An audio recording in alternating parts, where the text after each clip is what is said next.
안녕하세요. 저는 고려대학교 컴퓨터학과 23학번 장영석입니다.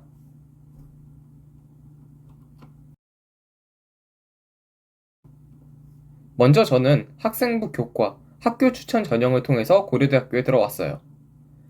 학생부 교과, 학교 추천 전형에 대해서 간단히 설명하자면 학생부 교과 80% 플러스 서류 20%를 평가하는 전형입니다. 다시 말해, 내신 성적 80%와 생기부 정성평가 20%로 구성되어 있습니다. 추가로 수능 최저는 3합 7이었어요.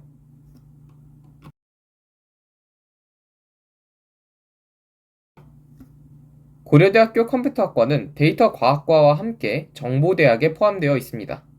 대부분의 타 대학교의 경우 컴퓨터공학과 혹은 소프트웨어학과로 명명되어 있으며 이 학과들과 거의 유사하다고 생각하시면 돼요. 다음은 고려대학교 컴퓨터학과의 전공 커리큘럼입니다. 개발에 필요한 여러 수학 과목뿐만 아니라 C, 파이썬, 자바와 같은 프로그래밍 언어, 컴퓨터 하드웨어 및 구조에 대해서 배웁니다. 4차 산업을 주도하는 학과이기 때문에 IoT, 블록체인, AI, 게임, 보안 등 다양한 분야의 첨단 기술을 학습할 수 있어요. 컴퓨터학과, 컴퓨터공학과의 특징은 타 학과에 비해 고등학교 교육과정의 내용을 거의 사용하지 않는다는 것입니다. 이과임에도 불구하고 물리, 화학, 생명과학, 지구과학의 순수 학문과의 연결성이 거의 없어요. 실제로 커리큘럼에도 컴퓨터 학과생이 필수 수강해야 할 물화생지 관련 과목이 없어서 대학에서 완전히 새로운 학문을 공부할 수 있다는 기대감을 가질 수 있습니다. 하지만 결국 컴퓨터 학과에서 필요한 역량이 고등학교 교육과정을 통해 생기부로 어필하기 어렵기 때문에 따로 프로그래밍 언어를 공부하고 생기부를 성실히 채워야 한다는 어려움이 존재합니다.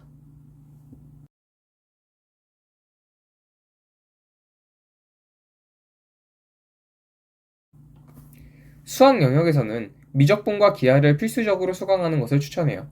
컴퓨터학과도 이과에 속해 있기 때문에 대부분의 대학에서 미적분과 기하를 필수적으로 권장하고 있습니다. 또한 수학적 역량은 컴퓨터학과에서도 중요하게 보는 과목이기 때문에 다른 과목보다 수학 과목에 비중을 두고 공부하는 것이 좋다고 생각해요. 확률과 통계의 경우 필수 수강 과목은 아니지만 듣는 것을 추천합니다. 컴퓨터학과와 밀접히 연관된 과목 중 하나라고 해도 과언이 아니기 때문에 내신 부담이 적다면 듣는 것이 좋다고 생각해요. 실제로 고려대학교 컴퓨터학과 1학년 2학기 때 수강하는 전산수학2는 확통의 심화 과정이기 때문에 기초 역량을 다져놓을 수 있어요. 또한 최근 급속한 발전을 이루고 있는 인공지능이나 차세대 기술의 경우 전부 확률과 통계에 기반을 두고 있기 때문에 인공지능 쪽으로 진로를 생각하는 학생이라면 반드시 수강하기를 권장합니다. 과학 과목은 앞서 말했듯이 컴퓨터학과 특성상 대학교에서 물리와 화학을 필수로 생각하며 생명과학과 지구과학은 본인이 생각하기에 더 잘 맞는 과목을 선택하시면 됩니다. 생명과 지구는 컴퓨터학과의 필수 과목이 아니기 때문에 내신과 수능을 고려하여 신중히 선택하시면 될 것 같습니다. 이외 기타 진로 선택 과목에 대해서 말하자면 컴퓨터학과와 관련된 내용을 생기부에 기재할 수 있는 과목을 선택하시면 돼요. 컴퓨터학과와 관련된 학문을 직접적으로 배우는 과목은 정보와 공학 일반 정도이기 때문에 이 밖의 선택 과목에서는 진로와 연관성이 있는 과학, 수학 과목을 수강하고 생기부를 채우시면 되겠습니다. 사회 영역의 진로 선택 과목에서도 마찬가지로 본인의 진로와 엮을 수 있는 내용을 배우는 과목을 선택하고 개인적으로 저는 연구 윤리, 공학 윤리와 엮을 수 있는 과목을 추천합니다. 컴퓨터학과는 글로벌 역량도 평가하기 때문에 국제사회와 관련된 과목도 좋다고 생각하는 바입니다.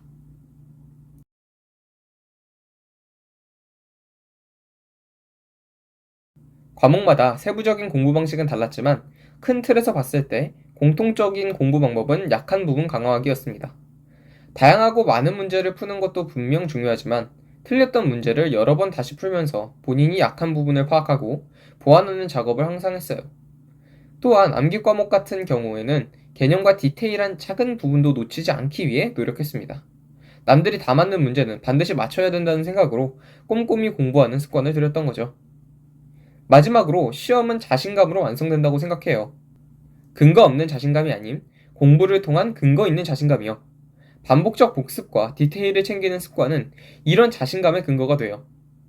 어떠한 문제가 나와도 다 풀 수 있을 것만 같은 내가 모르는 문제는 찍어도 맞출 수 있겠다라는 자신감이 형성되면 어떤 문제를 만나더라도 당황하지 않을 수 있으며 시험이 끝난 후에도 망했다라는 말이 절대로 나오지 않는 성적을 받을 수 있을 겁니다.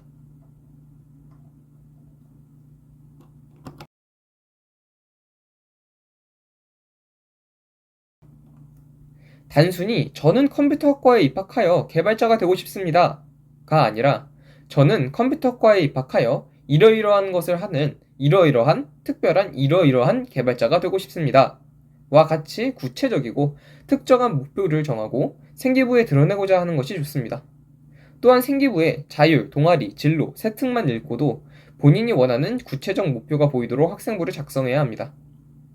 면접 전형이 있는 경우 면접을 통해서 본인의 목표를 구체적으로 말할 수 있으나 면접이 없는 전형도 상당히 있기 때문에 그런 거죠.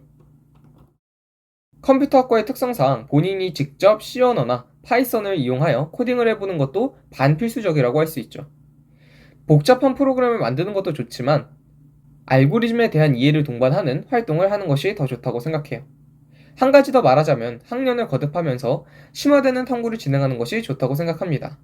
예를 들어 1학년 때는 IT 분야에 대해 큰 관심을 갖고 다방면으로 탐구를 진행하다가 2학년이 되어 인공지능에 초점을 두고 거시적 탐구를 진행한 후 3학년 때 미적분과 확통을 접목해서 수학적 인공지능 학습을 진행할 수 있겠죠. 이런 식으로 큰 분야에서 세부 분야로 발전해 나가는 모습이 학생부를 탄탄하게 만들어줄 것입니다. 모두가 자신을 원하는 성적, 원하는 대학에 갈 수 없는 것은 사실이에요. 하지만 내가 더 노력할수록 노력에 대한 보상의 최소치와 최대치가 점점 올라간다는 것을 상기하면서 긍정적인 마인드로 생각했으면 좋겠습니다. 학생 여러분 건강하시고 지금까지 장영석이었습니다.